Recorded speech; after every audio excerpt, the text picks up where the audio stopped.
Florida's long history of anti-LGBTQ measures claiming to protect children are launching culture wars. Well, as we've reported already, today Governor Ron DeSantis signed into law a new mandate passed by the state legislature, largely on partisan lines, titled the Parental Rights in Education bill. It's called gaslighting. Its opponents have rebranded it to Don't Say Gay, as it bans teachers, staff, and others from discussing sexual orientation and gender identity in schools.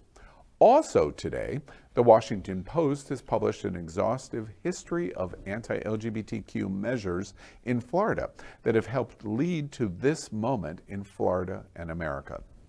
Arguably the most regressive anti-LGBTQ law in modern history. It was co-written by South Florida Senator Shevrin Jones and our own Queer News Tonight anchor, Dr. Julio Capo Jr.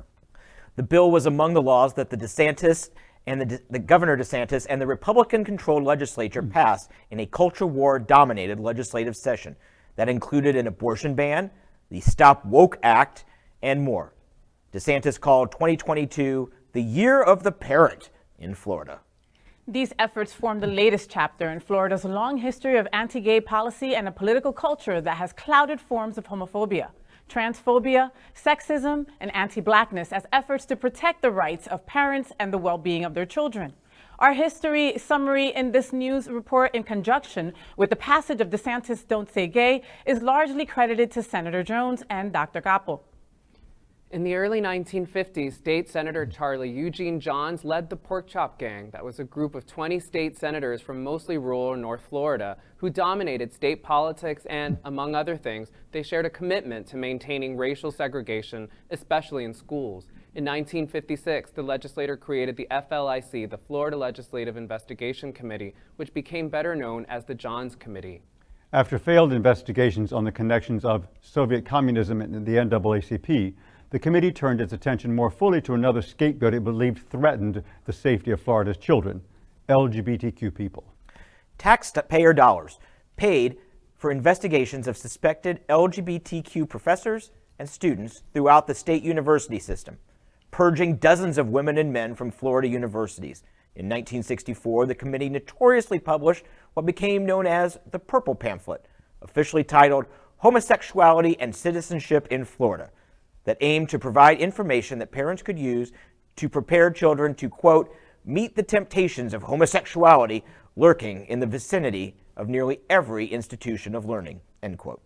This anti-LGBTQ policy trickled down to local school boards and lower levels of education in a myriad of ways. Following years of largely embarrassing stunts and failures, the Johns Committee disbanded in 1965, but it succeeded in entrenching a pervasive narrative about children being susceptible to the corrupting influences of LGBTQ+ people in Florida's political culture. A decade later, gospel singer and Florida Orange Juice spokesperson Anita Bryant helped catapult a new culture war in Florida by tapping into those deep-seated beliefs. On January 18, 1977, Metro-Dade County, representing today's Miami-Dade County, passed an ordinance that barred discrimination on account of affectional or sexual preference in employment, housing, and public accommodations. The ordinance resulted from a push by gay rights activists to secure the same protections that the groundbreaking civil rights legislation of the 1960s had afforded to racial minorities. And yet, Bryant painted something far more sinister. She spearheaded a campaign to overturn the ordinance, arguing that it granted special privileges to a group of immoral people who might then corrupt, recruit, or hurt children. This campaign, which they called Save Our Children, Inc., seemed especially concerned with how the law would play out in schools. Rather than seeing the bill as extending civil rights protections to another marginalized group, Bryant turned the argument on its head and claimed the ordinance infringed on her civil rights as a concerned mother who would get no say in who taught her children if LGBTQ people were protected from employment discrimination. Bryant's campaign tapped into the fears stirred up by the Johns Committee a decade earlier and resonated with voters. The ordinance resonated with voters who overturned the ordinance in June of 1977. The campaign proved so successful that it even motivated Florida legislature to ban gay adoptions later that year. a policy that would remain in effect for many decades to follow. Move to 2022, and DeSantis' own press secretary labeled opponents of the Don't Say Gay bill as groomers, a not-so-subtle and historically coded word for pedophiles. This kind of right-wing propaganda is nothing new and runs counter to facts and actual data. Medical and psychological professionals have long refuted the claims that religious conservatives have touted to fuel their political agenda on issue after issue, and yet they continue to trot out the same arguments all these decades later. But the evidence is clear. Such laws, in depriving use of resources, education, validation, safety, freedoms, and much, much more, constitute the real danger to children, young people, and to us all. Well, today's passage of Florida's Don't Say Gay is really nothing new. It's just far worse than anything we've seen before. We invite you to read the entire publication of this type of anti-LGBTQ history in Florida in today's Washington Post. Well, first off, Dr. Capo, congratulations. Congratulations, honey. That was fantastic. It was really an outstanding read in the Washington Post.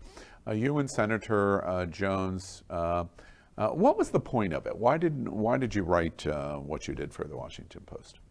I mean, so I'll just say that just to begin, that Senator Jones is, to me, such an inspiration, and that is to the work he's doing on the floor, on the ground, for our communities, and I mean every single one of us, standing up for First our black LGBTQ senator in the state of Florida. That's absolutely right. I mean, he fought not just against this law, but the Stop Woke Act, that is the kind of bringing in of talking about race in our schools.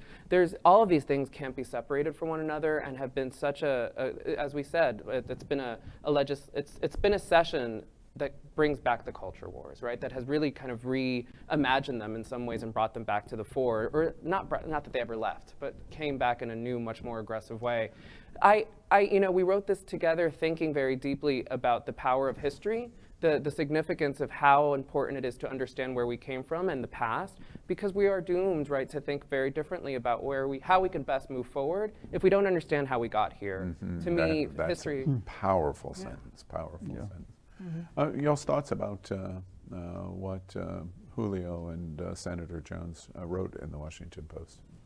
Well, I think it really puts everything in a historic perspective, obviously, but that's part of the purpose, and to bring Anita Bryant in, because, Florida has such a really tainted history with that, and now so much is just ongoing, and yet again, here we are again in the headlines, kind of in the same way when Anita Bryant was making all that dust with the orange juice and come to the Florida Sunshine Tree, et cetera, because, I was living as a child, a little gay boy, not even realizing, in North Carolina, and, I was hearing about Florida then. And so I'm thinking now that children in other states are hearing about this bill that's being enacted here and what's going on here, and it's going to have the same kind of effect.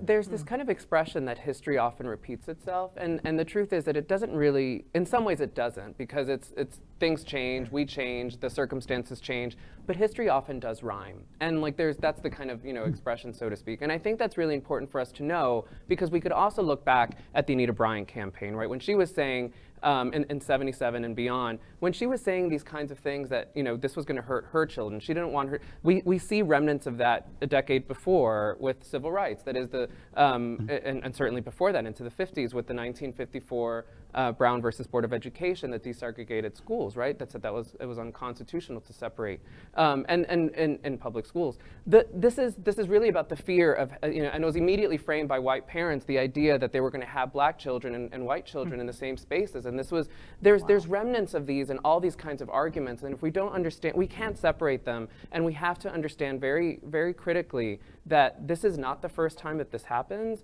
and it also won't be the last. But we also have history is also a guide, right, for us to really dismantle some of the most violent aspects of these things. To me, that's one of the most encouraging things on your article in the Washington Post, because both in the 1950s, when the pork chop gang, right, and Senator John was doing what they were doing in Florida, it reminded me of McCarthyism. They're looking for the problem, and they've decided what the problem is, and now they're going to try to prove it exists. That was a lie. It was a lie with McCarthy. It was a lie with the pork chop gang. And so they're going to demonize LGBT. What's interesting to me on yours and Senator Jones' article in the Washington Post is that we can overcome that and move past it. And then that's the exact same story 20 years later with Anita Bryant. It might have taken a pie to the face, but eventually we move beyond it and we move into an unprecedented kind of resonance of LGBT rights. Now we're back to another 40-some years wave. after Anita. Another thing. So Another how do we wave. throw a pie at DeSantis' face? Like, Yeah. what has to happen? Yeah. You know, if I like to think of things, I like to have some hope in some things always. I like to kind of read a glimmer of hope. And one of the things that Anita Bryant won that battle, right? But she didn't win that war. Yeah. And I think that if we kind of stick to, if we, like the images of all these students, for example, of all the young people who've come in protest of Don't Say Gay. We showed Winter Park High School in our report. It's very That's right. encouraging. It's very encouraging, and this is moving in the right direction in other ways. That is that it's so important to not forget that you get a voice and that you have an absolute say in who you are electing and the work that they are doing in service of you and your community. And that without that vote, we play an important part in this. So I'm curious, one last question before we close. Being a student of history and participating with Senator Jones in summarizing this history of what we've seen, using parental rights and protecting our children as the excuse argument to attack LGBT. From the standpoint of you being a student of history here in Florida, are you optimistic that we will prevail over this latest challenge? I hope so, right? In the long term, I absolutely think we are. I think we will be. You know, it's also nothing even more recent. It's recent history. In 2016, the GOP put in their platform, in their official presidential platform, the idea that parental rights was another form of allowing conversion therapy to happen, right? That is because parents would have a right in how they could train their children, right? Or, I think we become better at pointing this out, at identifying it, at marking it, and then we can attack it. You right? know, great point. Exactly why we dedicate the amount of time that we do to y'all's article in the Washington Post, and exactly why Queer News Tonight exists. Today, Governor DeSantis signs Don't Say Gay. But we assure our governor and the radical voices in the GOP in Florida, you have opponents that are beginning to rally. And this is just the first of thousands of conversations that will do that. LGBTQ plus news is vital for our community and for the broader world as a whole. We have enough enemies at Fox News. Tucker, Sean, and Laura are loud. We need passionate allies. Happening Out Television Network, Queer News Tonight, and It's Happening Out are literally out of the closet and into the headlines. Our community needs your support. Like this broadcast and subscribe now to ensure the growth of the entire LGBT